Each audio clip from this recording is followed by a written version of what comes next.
Welcome to the Author to Authority podcast. And today we are going to talk about the relationship between a book and speaking engagements.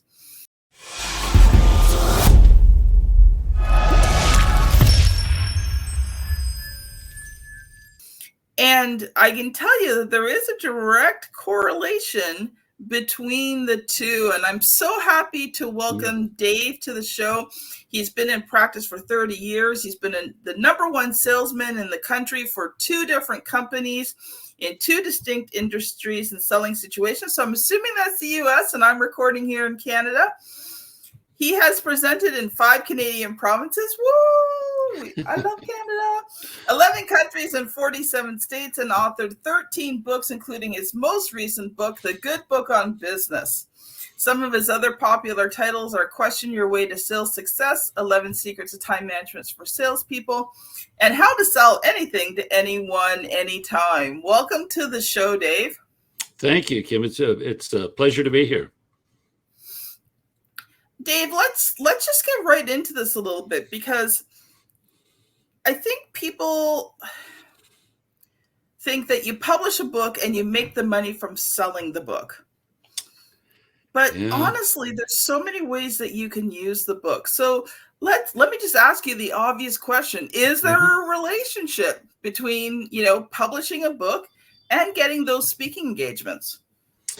Yes, there is. Although sometimes it's very difficult to trace it, but absolutely. Among other things, a book, if it's a well done book, gives you some credibility, and it gives your message some credibility. So you're seen as a more credible resource than if you hadn't.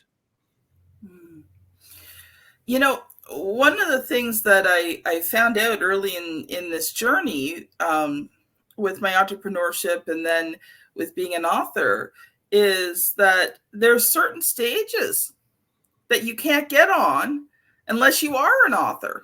Yes. Yeah, I would say there's certain stages you can't get on unless you're an expert. And being an author is an expression of your expertise. So it's not necessarily that you're an author; it's that you're an expert, and authorship gives you that sense of expertise.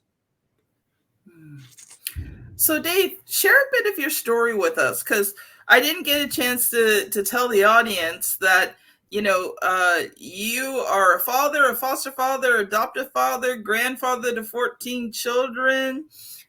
You and your wife split your time between several different places. Your books have been translated into 8 languages, available in 20 countries. Man, you've trained and consulted for over 500 individual companies. So I want to hear a little bit more about your story. It sounds like you've had an exciting life. And looking back on it, I would say it's been exciting. It's been a very, very full life, in a lot of ways.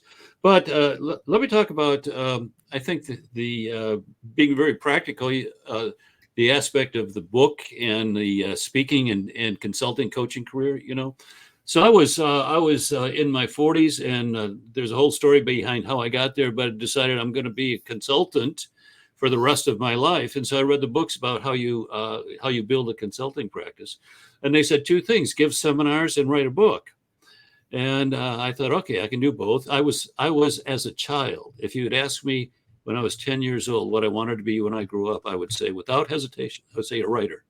I mean, it was just in me, So I did that. I gave seminars, and I looked around for a book. What should I write? And I knew sales, of course, and I decided I'm going to write a book on wholesale distribution sales.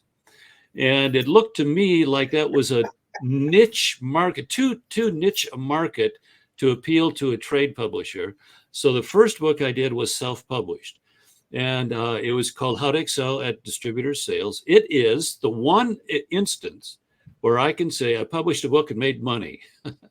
I mean, we sold that book for 25 years and had 3 editions, and self-published it. We sold it for $39, and it was a moneymaker. And not only that, I claimed the position as the guru for wholesale distributor sales, and nobody else claimed it, so I did. and I wrote the book to. So that was my first experience in writing the book. But then because I'm a writer, you couldn't stop me. And so the next one was a trade publication. And maybe I can talk for a minute about the difference between self-publishing and a trade publication. I think that'd be a good idea. Sure. Yeah. So with a trade publication, that means it's a publisher. You go into Barnes and Noble, pull the books off the shelf. So in order to do that, you have to get an agent if you're going to sell a nonfiction book.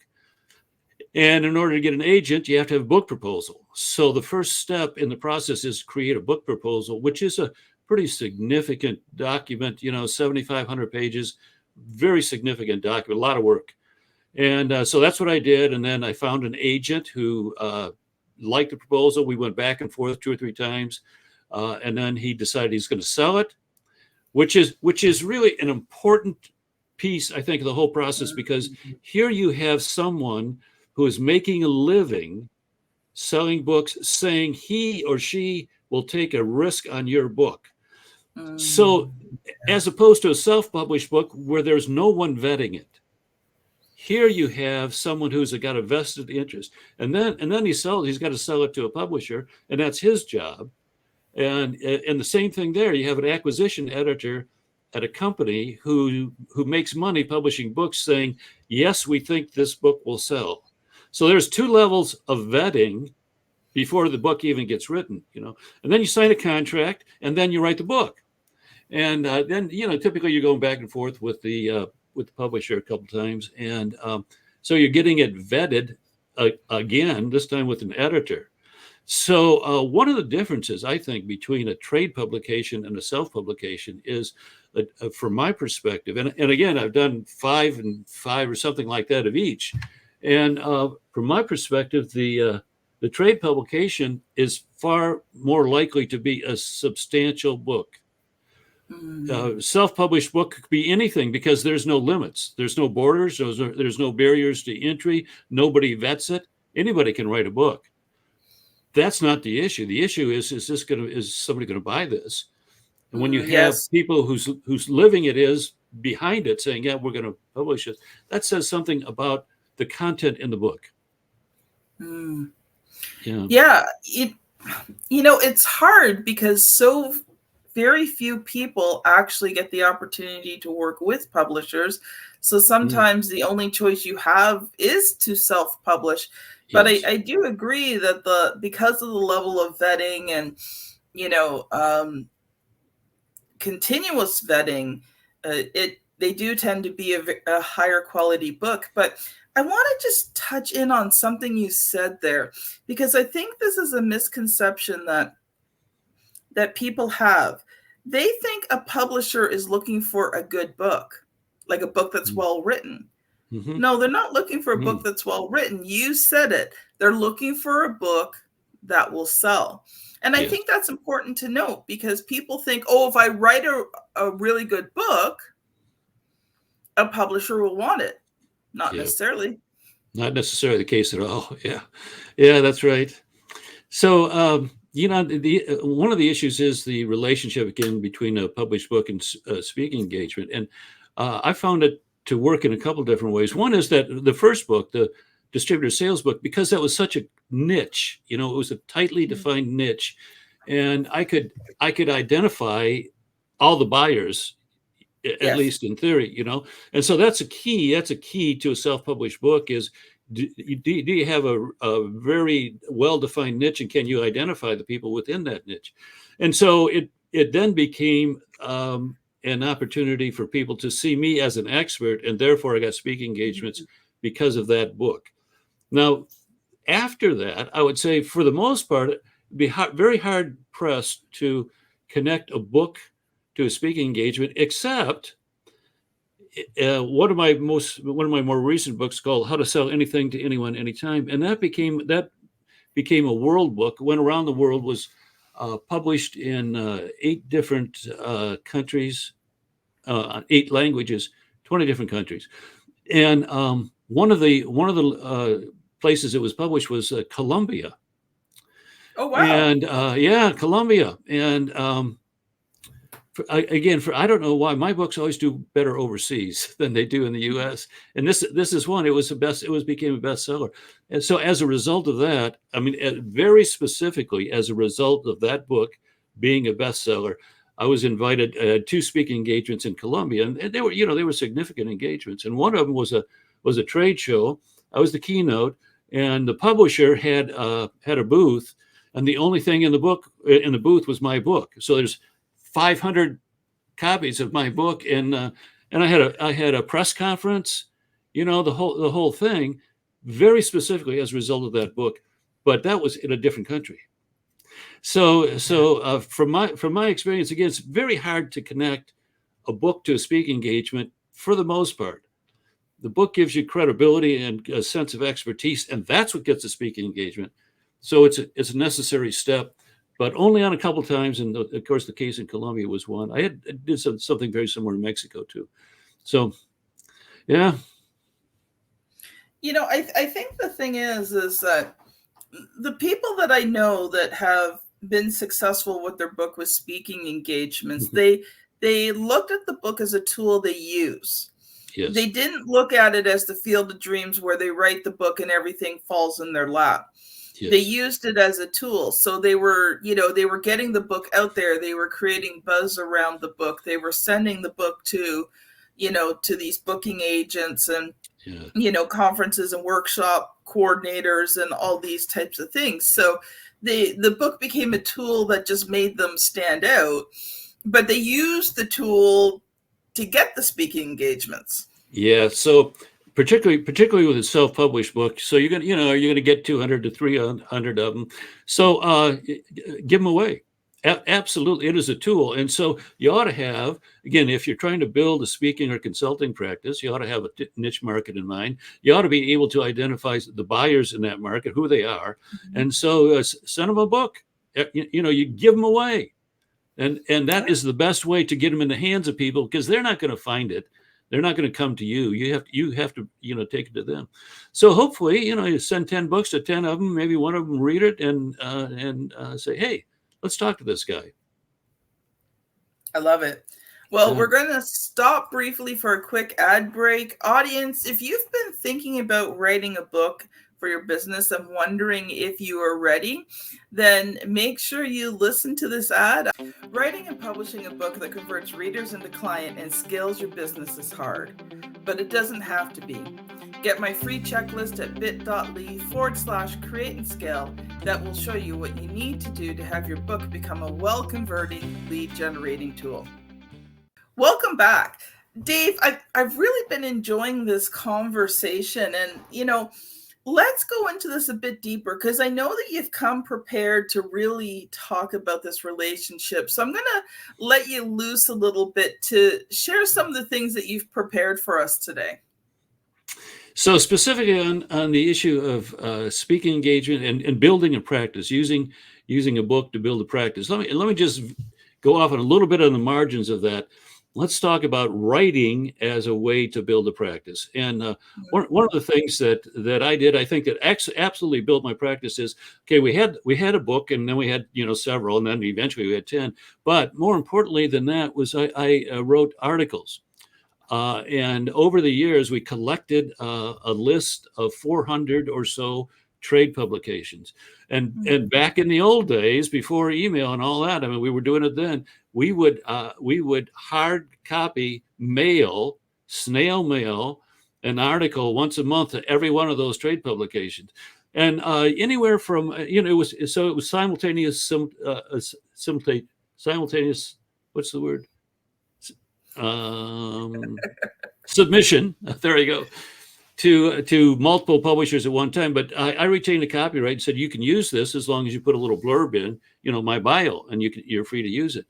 And so every month, anywhere from 0 to 50 trade publications would pick up the article, and that is more than anything else what led to the growth in my consulting practice. People would read an article, and then they'd call and say, it sounded like you were talking about me personally in my business. And we get in a conversation that led to either a speaking engagement or a consulting arrangement of some kind. So the written word is a precursor to opportunities to speak and consult. And while a book is one way, the written word in articles, and I guess today blog post, is another way. But again, the issue has become, and this is a little bit of a pet peeve of mine, the issue has become that anybody can write a blog post and anybody can write a book. And so the world is cluttered with people whose work has not been vetted.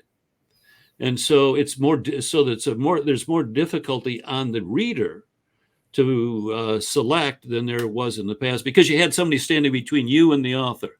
So in the case of a trade publication, you had the editor standing between you and the author.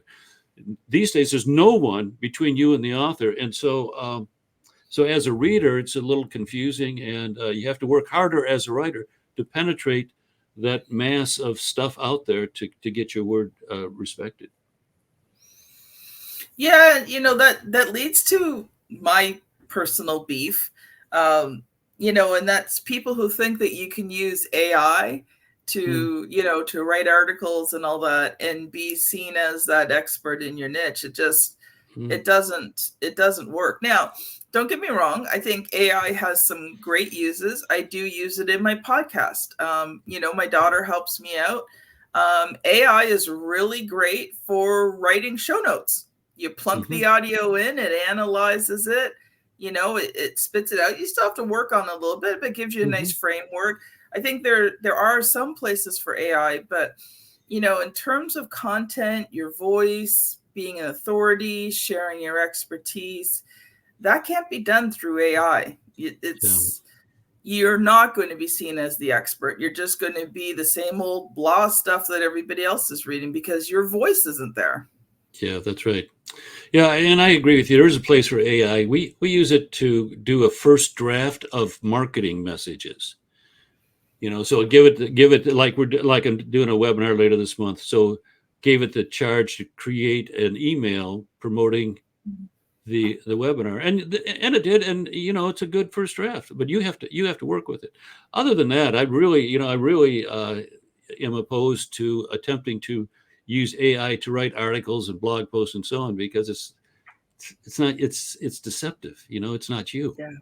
It's a lie, and I don't like that.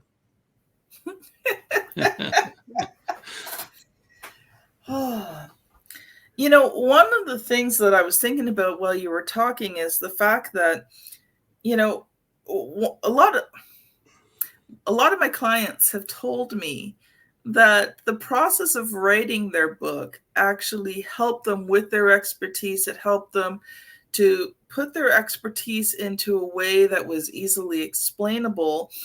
And I think, when you publish a book, and even if you self-publish, now don't get me wrong, okay? My clients all self-publish, but I make sure the book is excellent before they self-publish it, because I won't put it up for them if it's not excellent. All right. So I do all the vetting part for them, but the process of the book itself actually enhances your expertise, because now you have to explain it.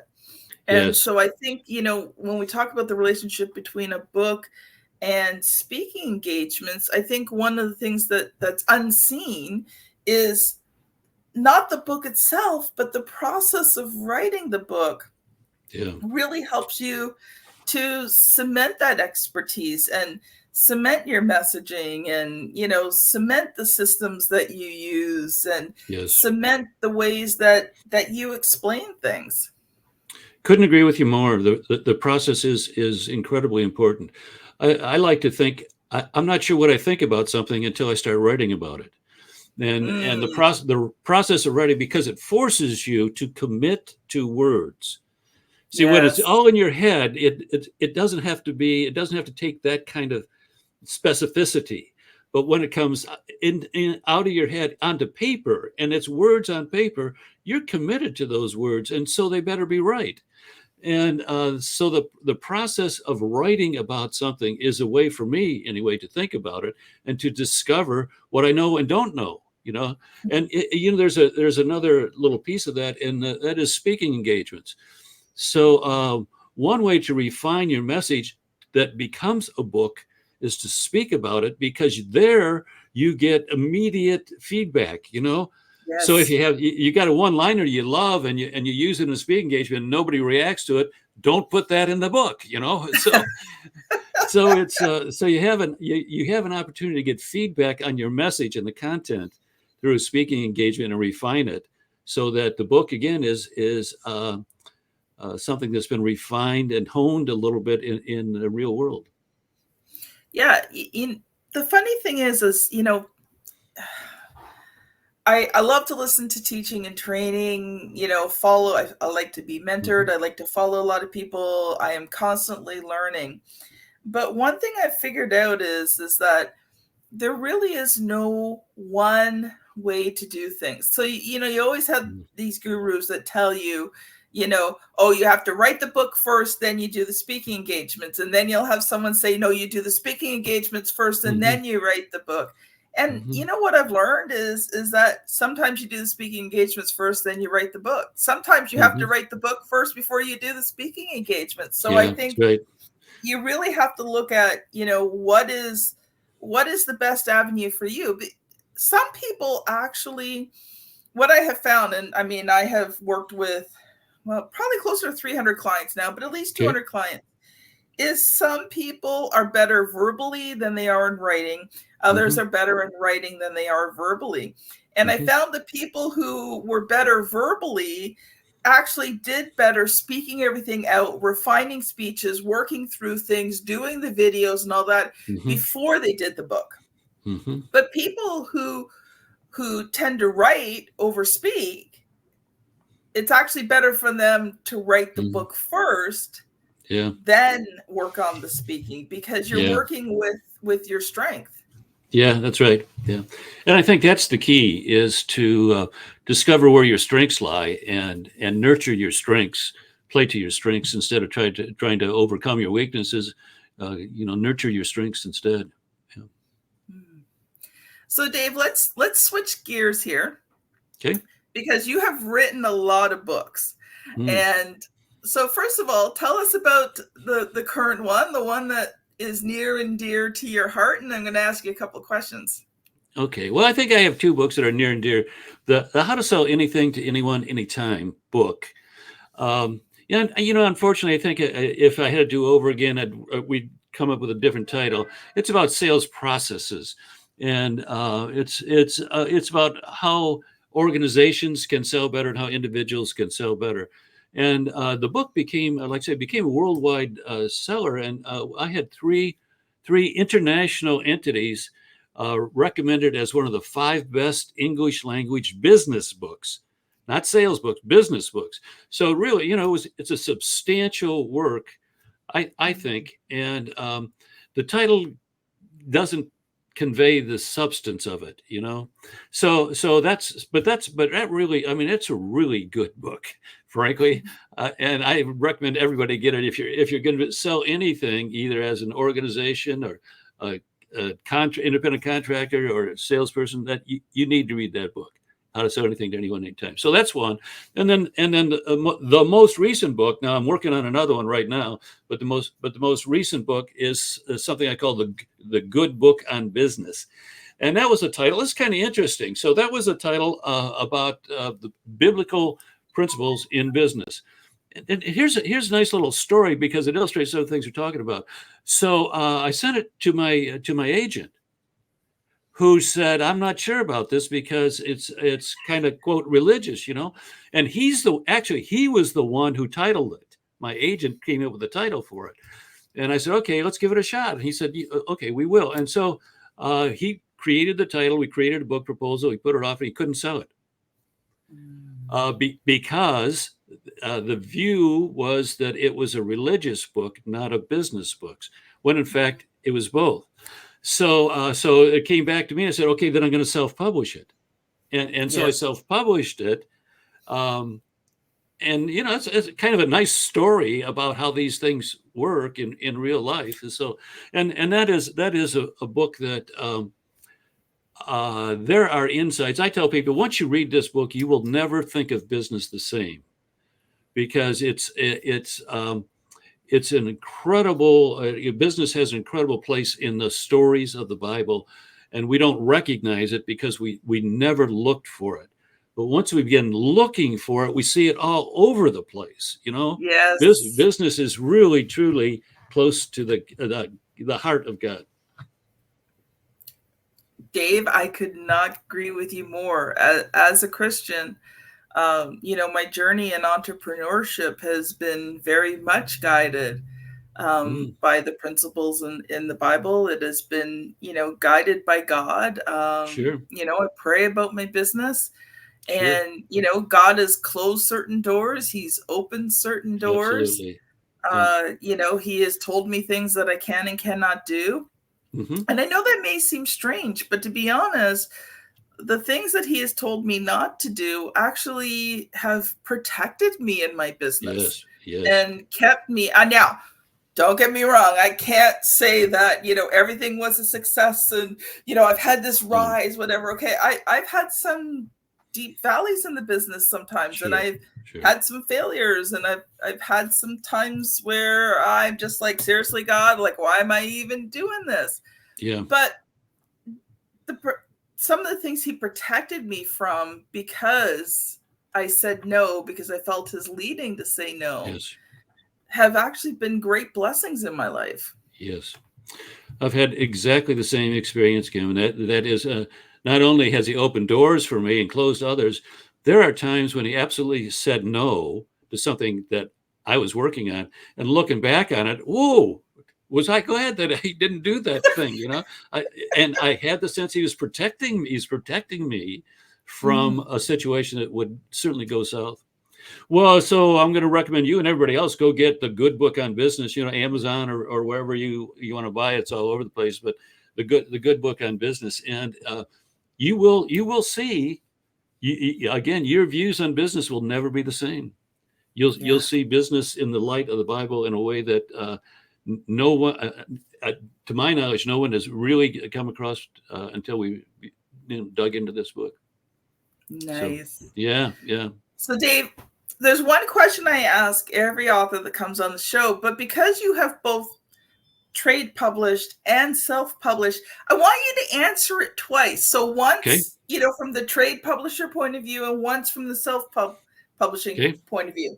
So the question is this: what has been the good, the bad, and the ugly about writing, editing, publishing your books? And you can go at it from both sides. Yeah. Well, okay, let me answer it twice then. First, from the publication, from the perspective of trade publication. The good is you're working with professionals, people who really know their business, and that's their living. And so when they say this doesn't look good, or don't do this or do that, you listen, because you're getting wise, experienced advice. A trade publisher will promote the book and distribute the book in ways that you probably are not going to be able to do it. So if you're looking for widespread distribution, a trade publication is the way to go. The bad side is that it's a lot more work. Like, so you got to create a book proposal. I mean, that's a 75-word document, just in the hope that somebody can use it to sell the book. So it's a lot more work, and it's it's work that you don't necessarily enjoy doing, like looking up the competitors of this book and reading them all. And, it's, so anyway, that's the trade publication. The self-publication, you have the ability to control it, which is a mixed blessing, because you may not have the wisest word on this thing. You might think you do, but maybe somebody else does as well. So that's a plus. You can bring it to market quickly. A trade or a self-published book can get to market much more quickly. You can acquire copies less expensively. because the trade publication is going to put a little profit in the books you buy from them. And so if you want to use it as a tool, send it out to all your prospects. You can do it cheaper with a self-published book than you can with a trade published book. But right off the top of my head, I say those are the goods and bads of either side. If you're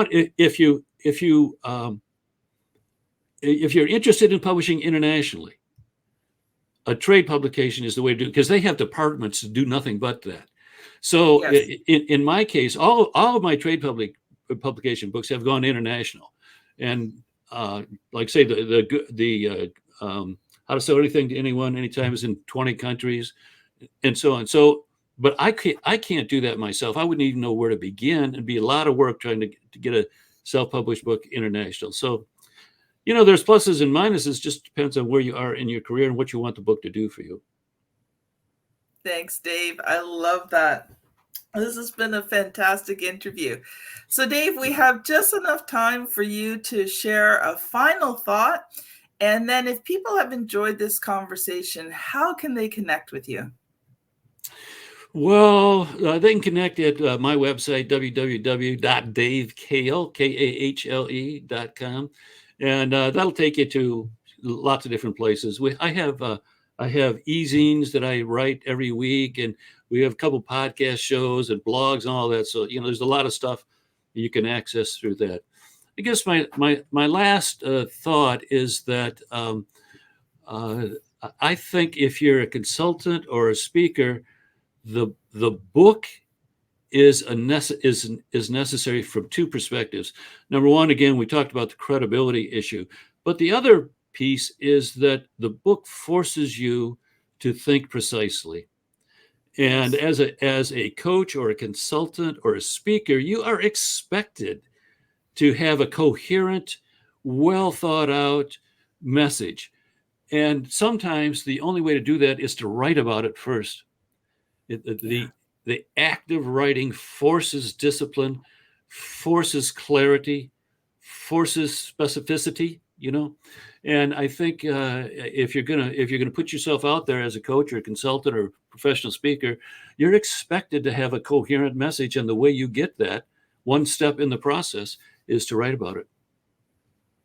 Couldn't agree with you more, Dave.